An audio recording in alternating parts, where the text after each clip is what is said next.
I'm Craig Crash Collins, and you're listening to the best of the Crash Course podcast from 2020. All right, B. Scott, let's get into this Indy 500 draft. We're going to draft a four-car team from Indy 500 champions from the last 20 years. This will be the following drivers. Juan Pablo Montoya, who won back in 2000. That was the first race I attended back for Target Chip Ganassi. He won in 2015 for Penske. So that's kind of cool that he won for like the two major players kind of that era. Elio Castroneves, who won in 01 and 02, as well as 2009. Jill DeFerrin, who won in 2003. Buddy Rice won in 2004, a rain-shortened race, which, you know, we talked a lot about the legitimacy of titles, of like shortened seasons. But, you know, you look at something like that, like obviously, you know, Buddy Rice was the leader whenever the checker flag flew, even though it was a little bit shorter than normal. And that Borg Warner still is sweet nonetheless. Yeah, in racing rules, no matter what, as long as you get halfway through the race, if rain comes, yeah. And I think this was one that was even run like on a Tuesday, if I remember right. No, this is the one where they literally during the rain delay. They basically stopped it, not just because of rain, but they needed to get the fans out of the stands because there was a tornado coming through Speedway, Indiana at the time. Funny story about this. So this is why I remember this so vividly. So, yeah, they wanted to get, like you said, the fans out of the stands as quickly as possible because the tornado warning that was in effect, the sirens that were going off. My mom accidentally left her wallet up in the stands. So me, my sister, and my dad, and I think my sister and I both had we brought a friend because we have 6 tickets. And we were all standing at the bottom of the stands. My mom's with one of the event staff, looking through the stands. We're like, we have to go. It's a tornado. We're gonna die. What are you doing? And she's up there oh, I think I might have left it over here. We're like, we need to go. So it's the one that is burned in my brain for sure. Traumatic experience for little Craig. What's up? Traumatic. Uh-oh. Experience for little Craig. Yes, it was a traumatic experience. Let's see, 2004, I would have been 13. So, yeah, it was fun times. You have Dan Weldon from 2005, and then 2011, that was the race where J.R. Hildebrand crashes on the final lap.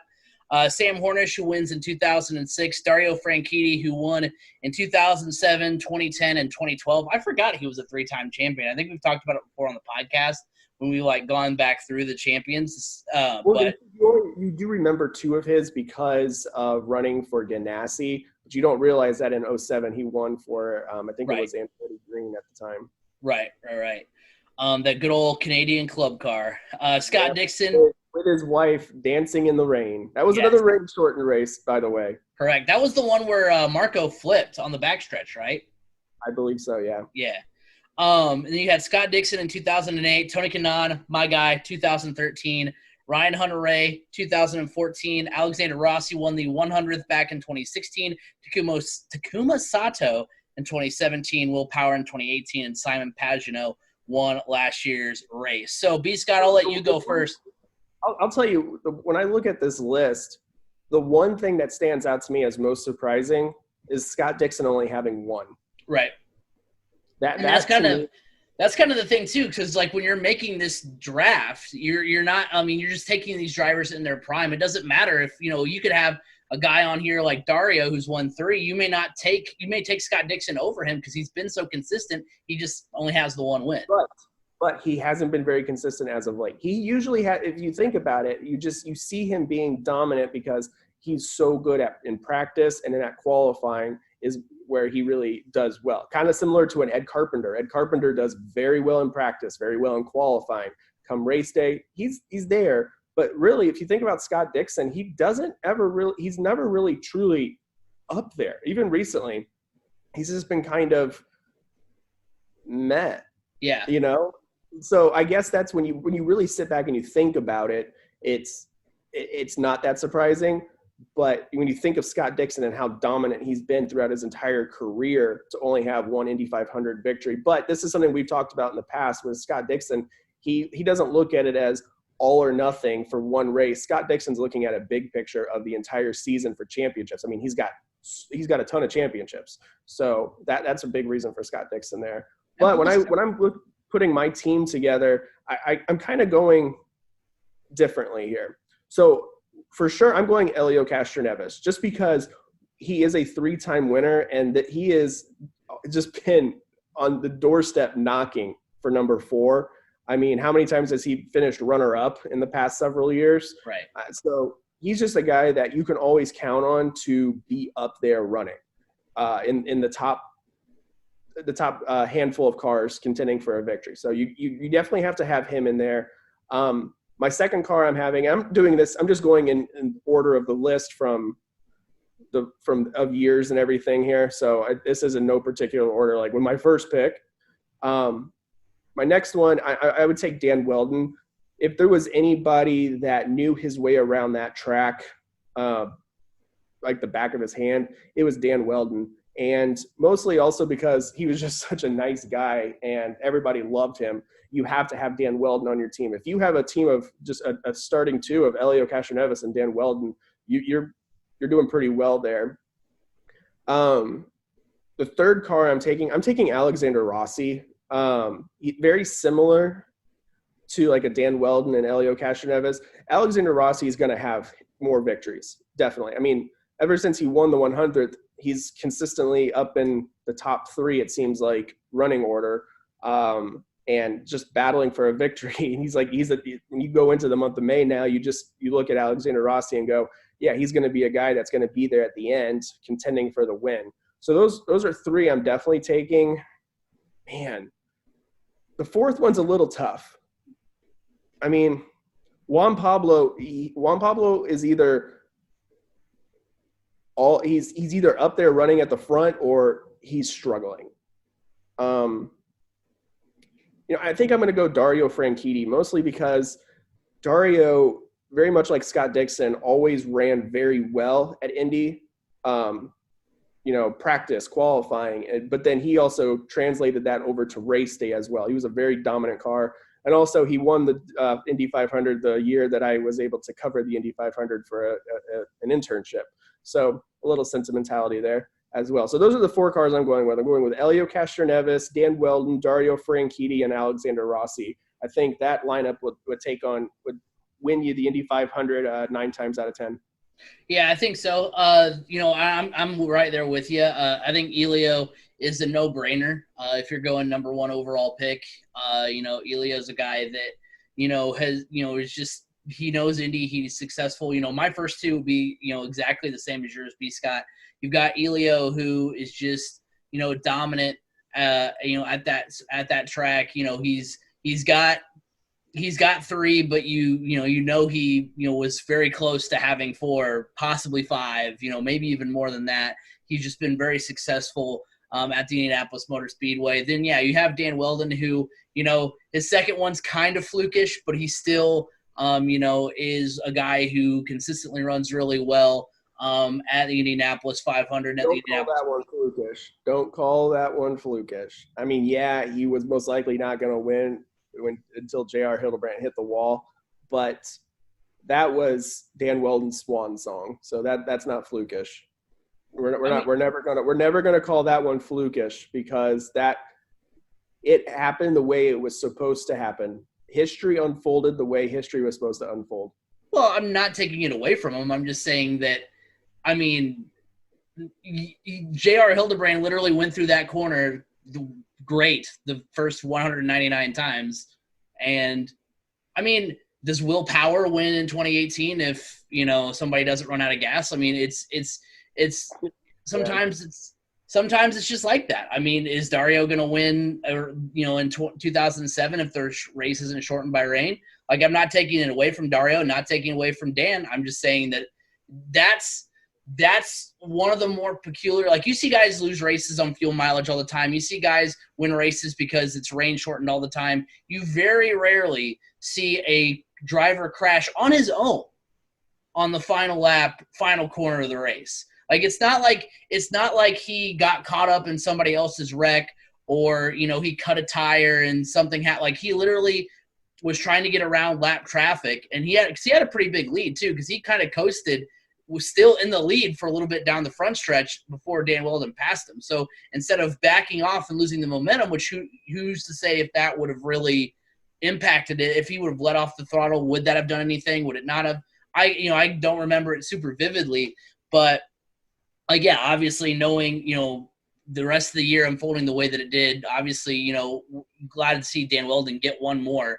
But to me, that doesn't make it, I think what we can agree upon is that regardless of who would have ended up winning that year, had J.R. Hildebrand not hit the wall, those two cars were two of the coolest cars, paint scheme-wise, in the field. Yeah, J.R. Hildebrand had that camo National Guard paint scheme. That was really cool. And then, man, the Dan Weldon, William Ross, bright orange and black and white. I mean, that was probably one of the coolest cars in the field that year.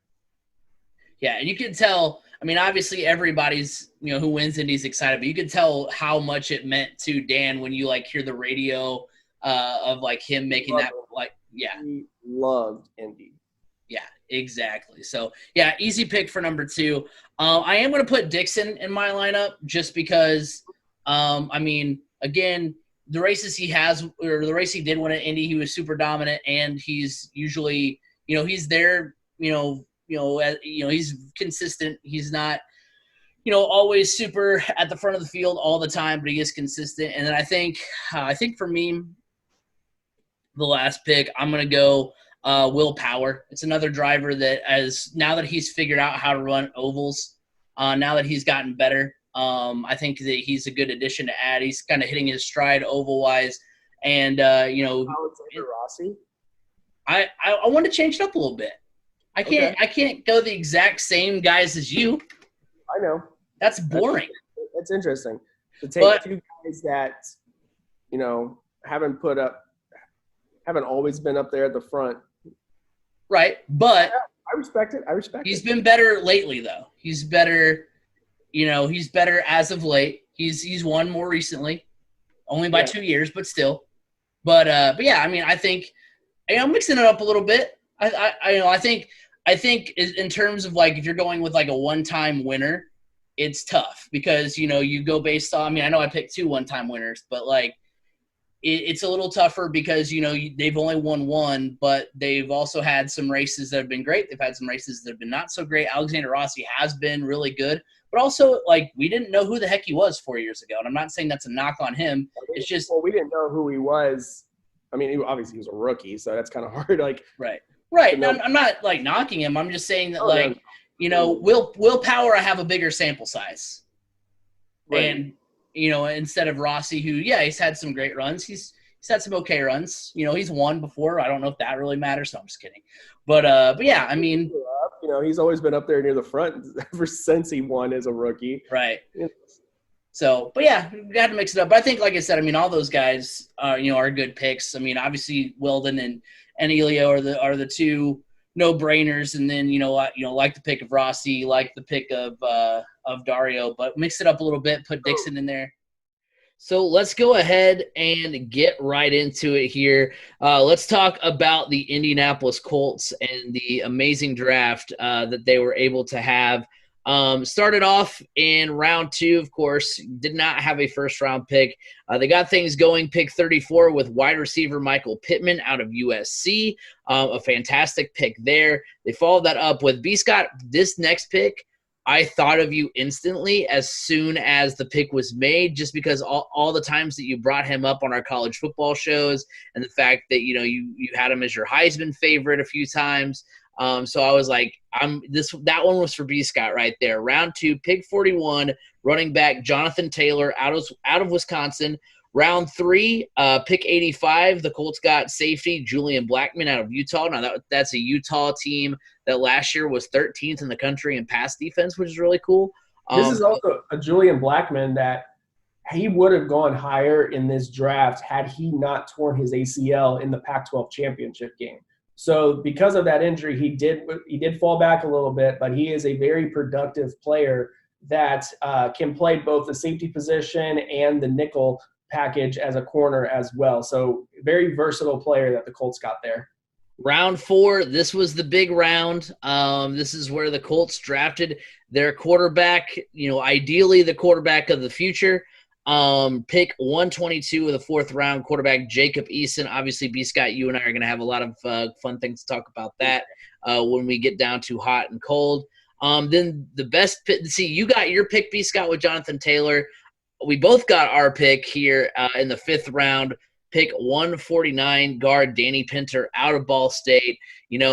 Ball State just produces legends. What can I say? They're just amazing.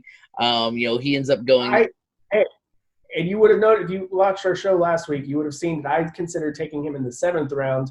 I did not expect him to go in the 5th round. And as I was telling you off air, Frank Reich and Chris Ballard were really high on him and actually spent about 30 minutes prior to the pick trying to trade up to be able to draft Danny Pinter. So they are very high on him. Obviously, he's not going to be a starter right off the bat. He's going to be a very solid depth piece moving forward for this team. Yeah, and he's a spectacular player. I'm glad the Colts were able to get him. And speaking of last week's show and having picks picks predicted last week, you also had Michael Pittman, if I'm correct. I did. So that was good by you. I think that was maybe the only one we got right. Mine were all wrong. We all knew that was going to happen anyway. And then pick 193, round 6. They got the Colts got defensive tackle Robert Windsor out of Penn State, and they had 3 picks in a row in the 6th round. So they had 4 total picks in round 6. Pick 211, cornerback Isaiah Rodgers out of UMass. Pick 212, wide receiver Desmond Patman out of Washington State.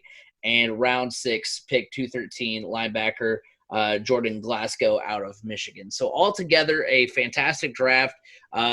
Chris Ballard. I said I was going to take a Michigan player with my last pick. I just didn't get the right Michigan player.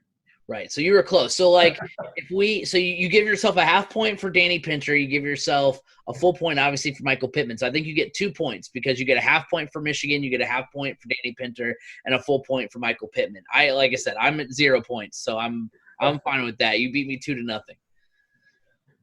But yeah, so a great draft, and Chris Ballard does the thing that he's always known for doing, where he just makes all these crazy moves. Of course, traded in and out of rounds and all that kind of stuff, and ended up with a bulk of picks, which is great. You get quantity over or quality and quantity. I mean, I'm not saying you didn't get quality guys, but you get all those picks. So that was really great to see. It's funny because you're excited to see what the pick's going to be, but then Chris Ballard trades back and does all that stuff, and it kind of gets a little bit frustrating at times because you're like, I just want to know who they're going to pick, and they keep trading backwards and backwards. Well, what's interesting in this draft with the Colts, this draft really just kind of shows you Chris Ballard's just how he can handle the draft just magically. Right. They came into this draft with 7 picks, I believe. Yes, 7 picks. And ended up trading up from 44 to 41 to draft Jonathan Taylor. So they lost a couple picks by doing that. But ultimately, in the end, they came away with 9 players. 9 players. They did trade back with the Patriots, and they gained a couple Patriot picks from the Patriots. And then all of a sudden, they had 3 picks in a row to finish off their draft at the end of the 6th round. And you may be like, well, they traded back into the 6th round, so they had those 3 picks in a row then. What did they have to give up? Well, they didn't give up any picks for that 3rd pick in the 6th round. They gave up Quincy Wilson. They sent him to the Jets. So that's amazing what Chris Ballard was able to pull off, because you know how much he covets draft picks, and to be able to have to trade up for somebody that they really wanted, and Jonathan Taylor, which they seem to do that once per draft. They seem to trade up for somebody that they really want. And then to still come out with more picks and more players than they came into the draft with, that's unbelievable.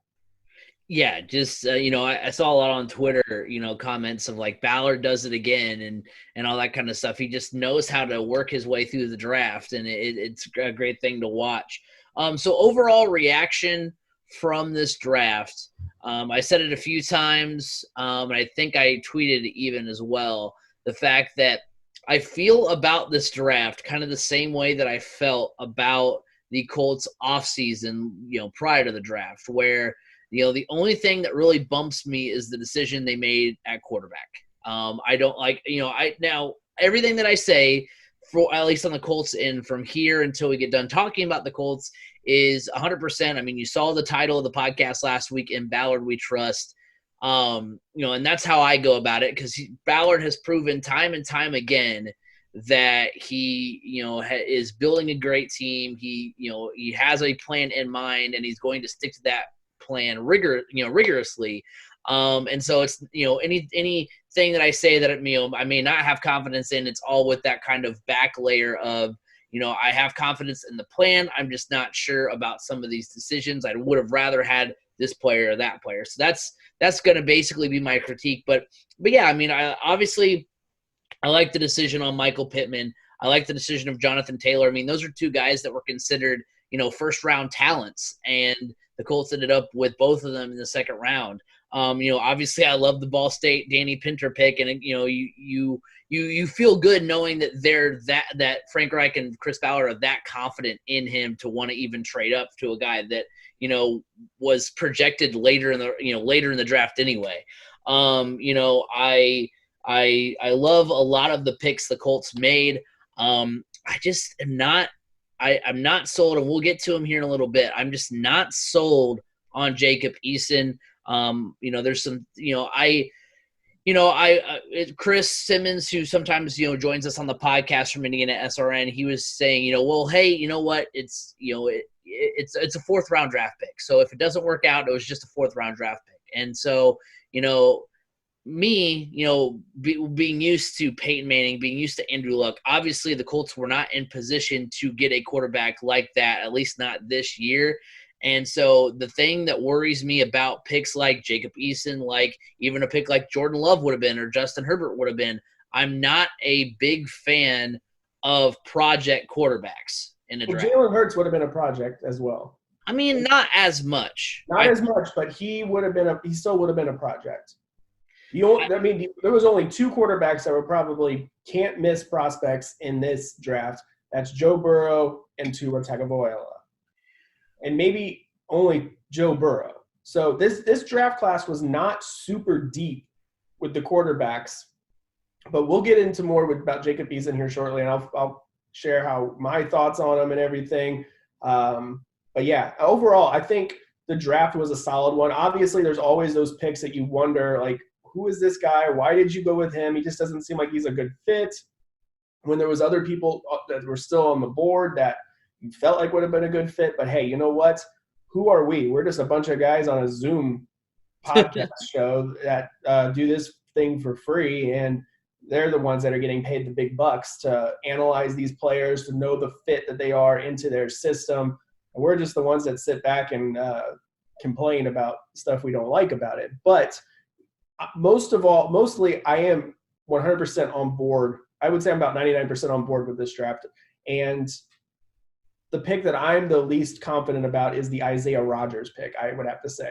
He is undersized, and when you traded away Quincy Wilson as well, and Pierre Desir's no longer there, you needed some depth in the cornerback room. So you bring in a smaller guy that is probably going to be a special teamer, punt return type guy, and then you also bring in an injured cornerback safety.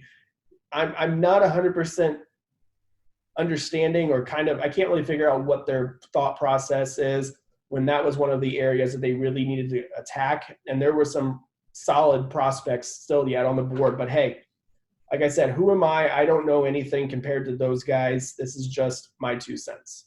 Well, I mean, it's just like, we're saying in the fact that, Ballard seems to have a plan and we trust him. I mean, there's two executives that I feel the most confident in sports, and that's Chris Ballard and Theo Epstein. Now, both of them just so happen to be in charge of my, favorite teams, and the Cubs and the Colts.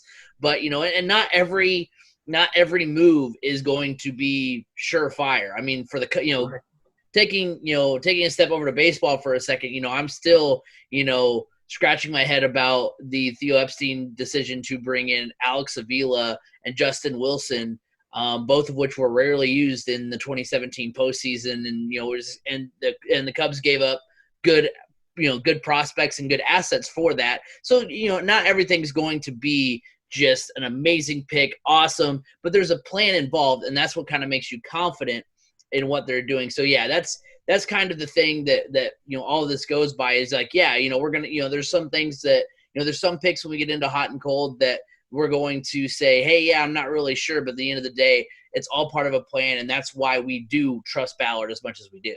I mean, hey, look at on the other flip side of things, our front office could be run by the guys down in the Houston Texans. True.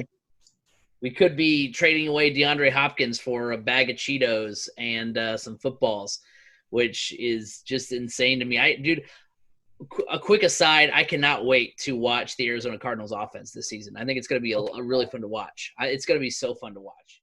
Now let's get into the iRacing portion of the podcast, and it's really, honestly, starting to kind of take over. Obviously no live sports due to COVID-19, but we get a chance, and a lot of leagues are doing this. We've got Major League Baseball doing their, MLB The Show Players League. We've got, the 2K League for the NBA. So each kind of, organization and league is starting to do this where they've done, used video games and virtual reality to still have some semblance of normalcy when it comes to sports. But that goes for iRacing, and that goes for the IndyCar series and NASCAR. First looking at the IndyCar series, they've started the IndyCar iRacing Challenge. It started on March 28th, and it's had 3 rounds up to this point. Round 1 was Watkins Glen. That was on March 28th. Sage Karam won that race. He led 43 of 45 laps. Felix Rosenquist, Will Power, Scott McLaughlin, and Oliver Askew rounded out the top 5. Time of the race was 1 hour and 5 minutes and 50 seconds. The reason why I point that out is because obviously if you were to lock in for a standard race, and I mean all these leagues are doing this too, they're not doing the full we're going to play a full regulation game. They're doing just kind of a snippet of it, but that's, I think, part of the allure of the iRacing and all that stuff is the fact that it's it's timely. It doesn't take it's not like there's you're sitting there playing the video game for 2.5 hours. You're actually just getting in there, having a great race, a great spectacle, and just kind of getting out of there. Round 2 was April 4th at Barber Motorsports Park. Scott McLaughlin won that race. He had a pretty intense battle with Scott Speed. McLaughlin took the lead on lap 26, then Scott Speed took the lead back on lap 32, which is cool to see Scott Speed back racing because, I mean, if you don't remember, he was he was in Formula 1 for a while, then he was in IndyCar for a while, and that was in the early, I think, 2000s.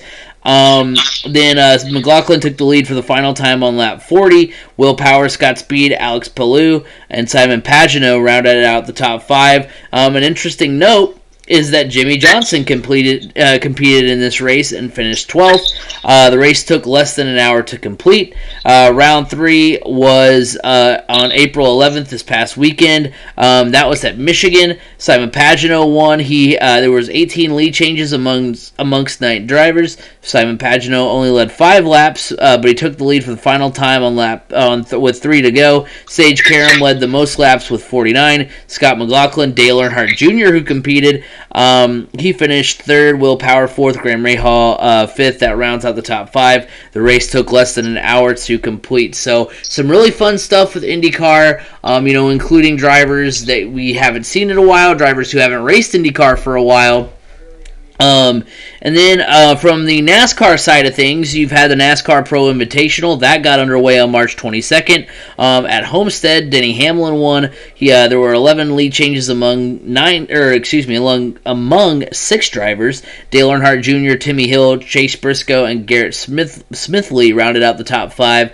March 29th was at Texas. Timmy Hill won. He took the lead with 9 laps to go. They were the only laps he led all race. Ryan Preece, Garrett Smithley, I can't say that name for some reason. Landon Castle and Alex Bowman rounded out the top 5. And then a couple of weeks ago, which ended up being a little bit of a controversial weekend as far as iRacing for NASCAR goes. April 5th at Bristol, William Byron won. He led all 116 laps. It was a caution-filled war of attrition. John Nemechek, I almost said Joe Nemechek. That's a flash from the past. Timmy Hill, Denny Hamlin, and Matt DiBenedetto rounded out the top 5. So, some quality racing going on here, B. Scott. It's really cool to watch. Actually, before we started recording, I didn't have a chance to watch the Michigan race for IndyCar, so I watched that before we started recording the podcast just because I wanted to get a glimpse of it. And what I think is really cool is that it's not just, okay, they're streaming on their different platform. It's not like drivers are streaming on different platforms, and that's how you get to engage with it. It's a full-on production by IndyCar. It's a full-on production by NASCAR. I did watch a little bit of the Bristol race for NASCAR. They had their normal commentating crew, just like IndyCar. They had their Crank It Up on a restart where they just kind of sit back and let the sounds of the race take over like they would for a normal race. For IndyCar, you had the invocation, you had the Star Spangled Banner being sung, you had just like basically you had the full production value. You had a pit reporter. Marty Snyder was the pit reporter for the Michigan race. You had all that, and then you have the extra value of seeing these drivers kind of in their home setups. You get to kind of see the personalities of the drivers, which I think is really cool because it's this this IndyCar and NASCAR are some sports that have either, for NASCAR's case, declining popularity amongst the general public, and IndyCar is just kind of still finding its footing among the general public. You have a chance to kind of focus on these racers and have a chance to kind of get those guys out there because you not only, have NASCAR where they have in-race reporters and you're getting a glimpse of it that way, but for IndyCar I remember over the weekend looking at the video of Simon Pagenaud winning, and he's celebrating, he's got his kid right next to him, all that kind of stuff, some things you wouldn't normally see, and it kind of he has his dog. It's his dog. Well, I thought he had a kid Simon with him. Pagenaud has no kids. Oh, okay, I thought he had dog. Maybe it's his dog. I'm mixing up another video. I think there was another video. I think it might have been. Was it? It was somebody. When I was scrolling through the tweets, somebody had a kid. Simon Pagenaud celebrates with his dog in Victory Lane. Oh, okay. Well, there you go. So they're celebrating with everybody. Let's go with that. Yeah, sorry about that. I'm mixing up my Twitter videos here. So anyway. But I mean, yeah, you've got, the point is you're getting glimpses inside these guys' home lives and all that kind of stuff. Obviously, that's kind of forced because of the circumstances, but I think it's really cool. You get a chance to kind of really, you get a chance to kind of still get that escape of a regular race while also, kind of getting to know these drivers and know their personalities, and it's a really cool thing in my opinion. Yeah, it is. I really enjoyed these races as well. It is obviously, these guys are out there just having fun, and we are seeing the guys that use these simulator setups for training purposes and the ones that don't. And it's pretty obvious, especially when you see their setups. Some of them are really, really have major setups, and the other ones, like Marco Andretti, is using a seat of an old Honda Civic, it looks like, with a steering wheel on some plywood. So yeah, it is really interesting and fun. It's also, it's quick racing. which is, for a casual fan or somebody, it's a way to attract the gaming world, I would say, into the racing world. And I think when they go back actual racing, some of the people from the gaming world may actually tune into some of these other races to, like, hey, I just saw them on Twitch. Now I want to see them in real life, so you may be adding some fans to it. It is definitely, it's not the complete, it's not, a full scratch to my racing itch, but it suffices and it gets you by, especially when you get so tired of watching replay after replay after replay after replay. I mean, yeah, a lot of the stuff is good and everything, but this is live and it's eventful. It is kind of funny. I mean, heck, this last weekend, the IndyCar race, before they even took the green flag, half the field was upside down.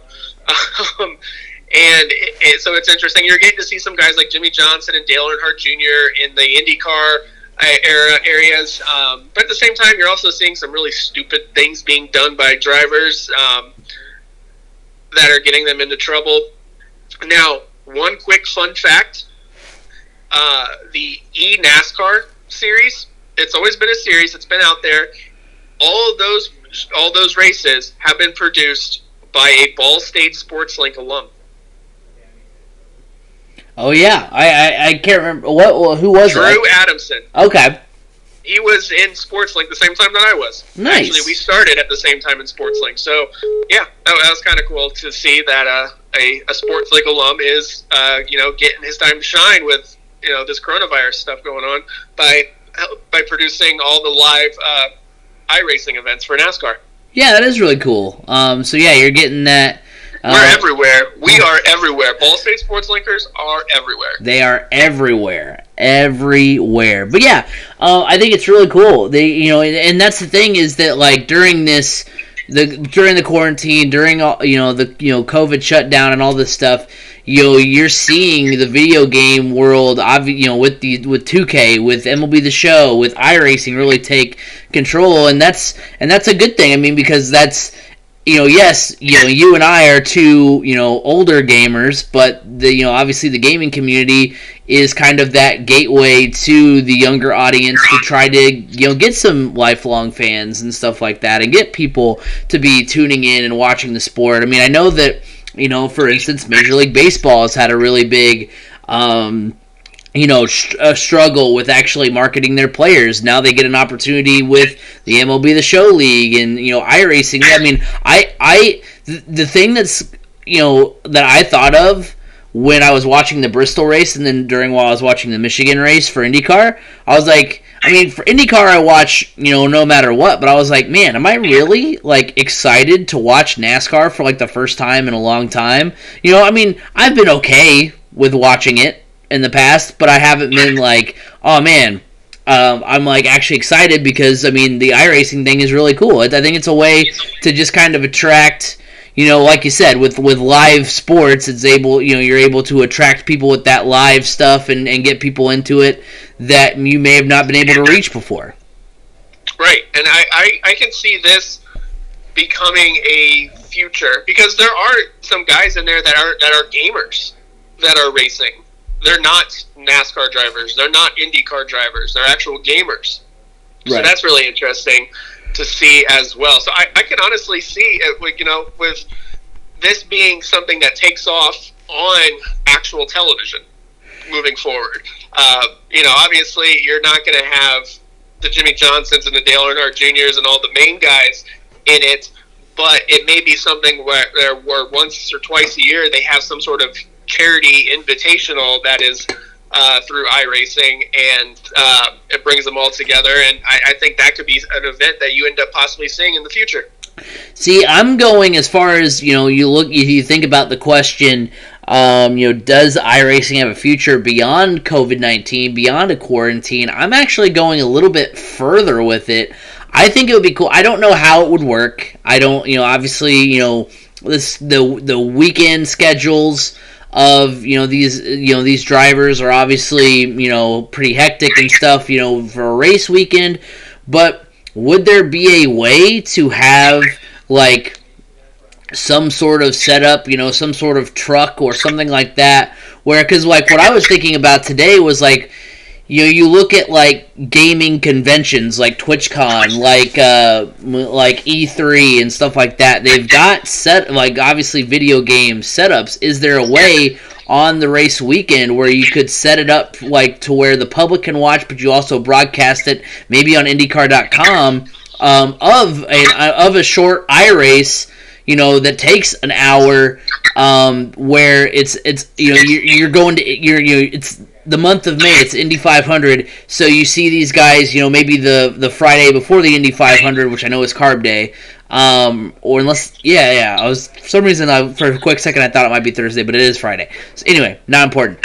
But, could you have a short iRace between these drivers, or before the Iowa race? They race at Iowa, and you have, an iRace of these drivers on Friday, like, after qualifying or something like that. Like, could you do something where you have this way to not only reach out to the fans that are actually at the track, but also reach out to the fans that are at home as well? Because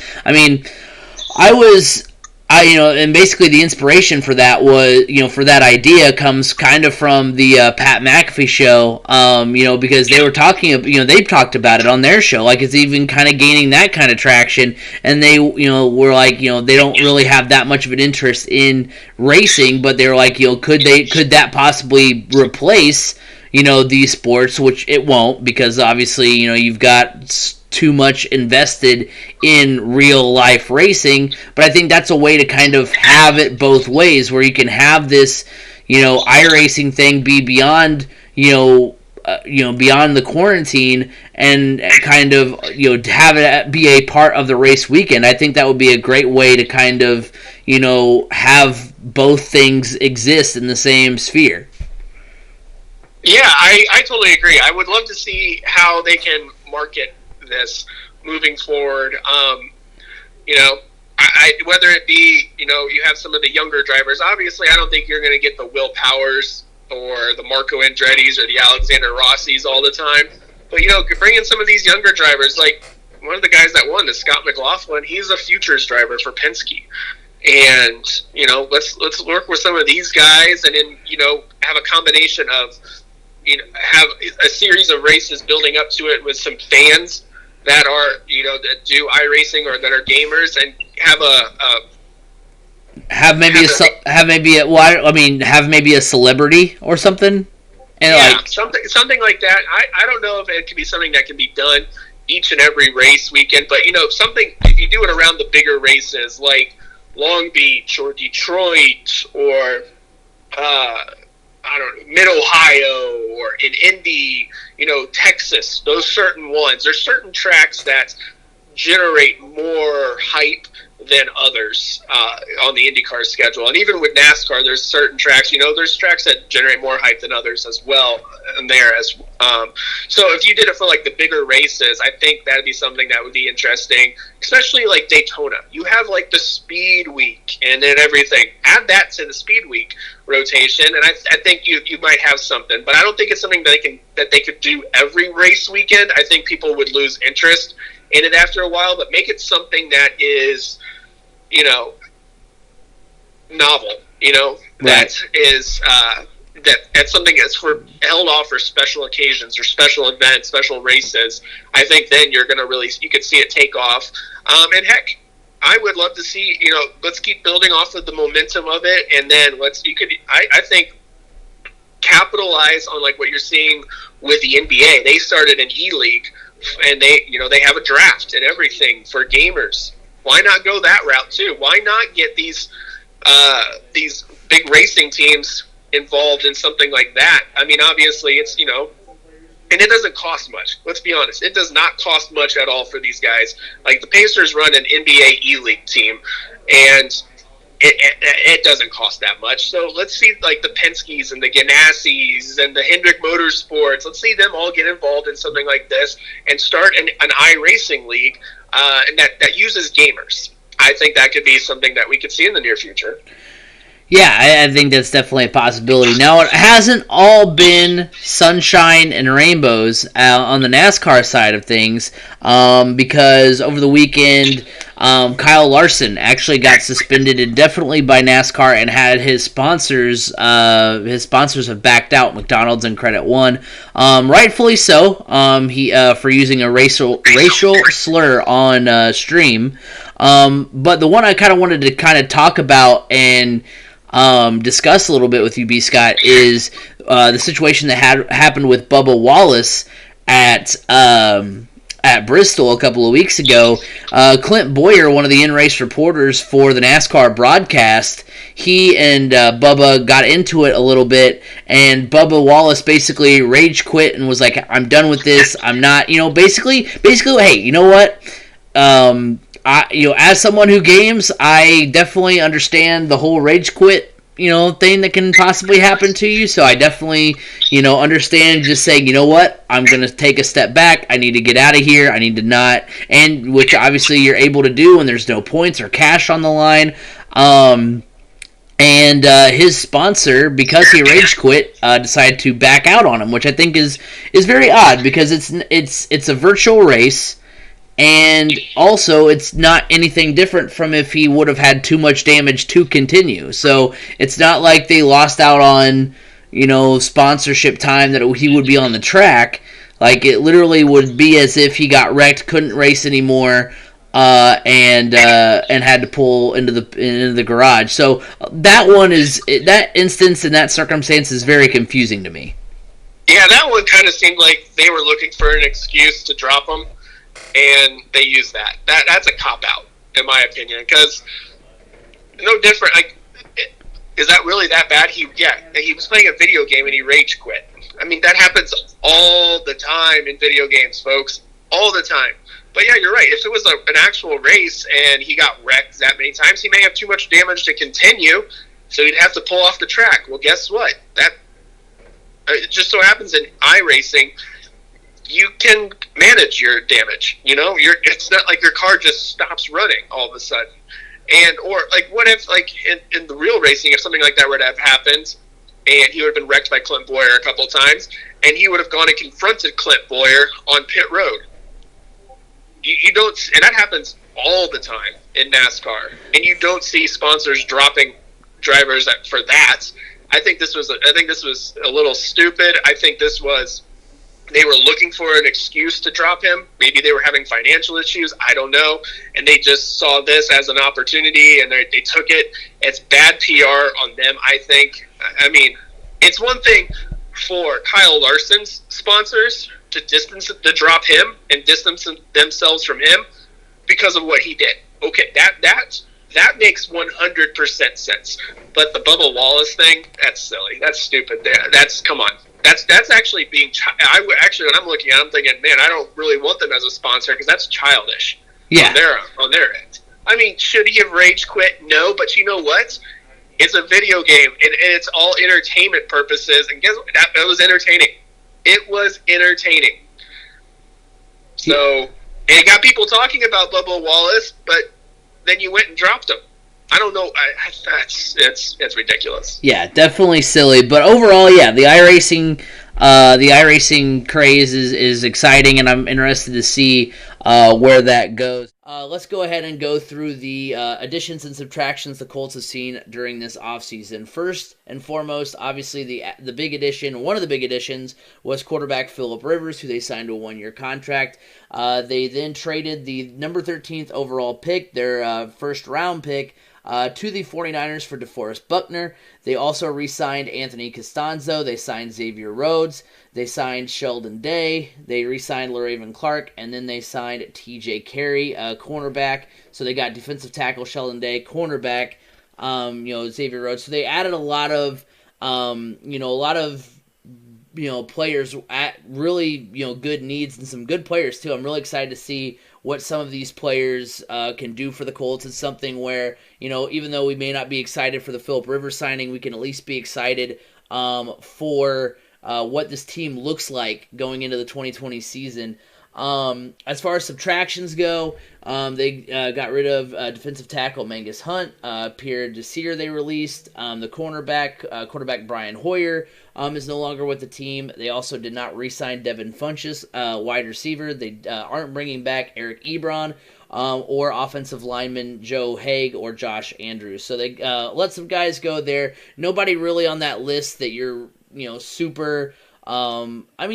Eric Ebron and Devin Funchess, those are two guys that, Eric Ebron had a good couple of years, and then Devin Funchess, you just kind of wonder what could have been because he gets injured the first game of the year and we don't see him the rest of the way. So, Right. I think Joe Haig is going to be one that you're going to end up missing as well because he was such a depth piece and a utility offensive lineman that you're going to end up missing him significantly. Yeah, for sure. And so when you look at the team needs for the Indianapolis Colts, this is according to CBS Sports, offensive tackle, defensive line, edge rusher, linebacker, wide receiver, cornerback, quarterback. Now, not necessarily in that order, in my opinion, because that is the order that CBS Sports had it. I don't necessarily agree with the order that those are put in because I think, for instance, offensive line, yeah, that's important. Defensive line is obviously important. Chris Ballard, has made it known that we build from the trenches, which obviously, is something that, I agree with as well. But he's done that. He's done that significantly. He's built one of the best offensive lines, may not be the deepest now, but one of the best offensive lines. And this offseason, you've seen what he's been able to do in building up the defensive line as well by bringing in DeForest Buckner and Sheldon Day. It's now the defensive line, especially the D tackles, the interior D line, is probably one of the deepest positions on this team. Yeah, but I would put quarterback and wide receiver higher on that list than maybe like the interior line is what I was ultimately getting at, and also linebacker. I've never really looked at going into this draft thinking, we need to build the linebacking core. See, I've never understood why people want to rebuild the linebacking core. They're like, outside of Darius Leonard, we don't really have anybody. Anthony Walker he's not a Pro Bowl caliber linebacker by any means, but he is a stat stuffer. He's always making the small plays. He's stepping up in big time positions. He is the epitome of what you want as a linebacker. If they're not going to be a Pro Bowler like a Darius Leonard, obviously, but Anthony Walker is a super sound linebacker, and we don't really know what we have yet with Bobby Okereke or Ben Banagu, whoever they're moving around to linebacker there. I think it's Ben Banagu, but yeah, when you look at the defense, it could use on the other side of the linebackers, it could use a little bit more depth potentially. And I kind of dive into that a little bit in my mock draft that I did. And but otherwise, linebacking, I don't think that is as high of a need as people believe it is.